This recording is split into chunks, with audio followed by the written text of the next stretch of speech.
ঐতিহ্যের ধারাবাহিকতায় এবারও সিলেটের হজরত শাহজালাল রহমতুল্লাহ আলাহি এবং শাহ পরাণ রহমতুল্লাহ আলাহির মাজার জিয়ারত করে ত্রয়োদশ জাতীয় সংসদ নির্বাচনের আনুষ্ঠানিক নির্বাচনী প্রচার কার্যক্রম শুরু করবেন বিএনপির ভারপ্রাপ্ত চেয়ারম্যান তারেক রহমান। 22 জানুয়ারি থেকেই শুরু হচ্ছে এবার নির্বাচনের প্রচার কার্যক্রম।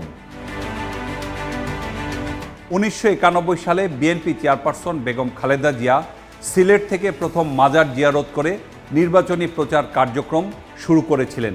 সেবার নির্বাচনে বিজয়ী হয়ে সরকার গঠন করেছিল বিএনপি। সর্বশেষ 2008 সালের নির্বাচনে মাজার জিয়ারত করে প্রচারণায় গিয়েছিলেন বেগম খালেদা জিয়া।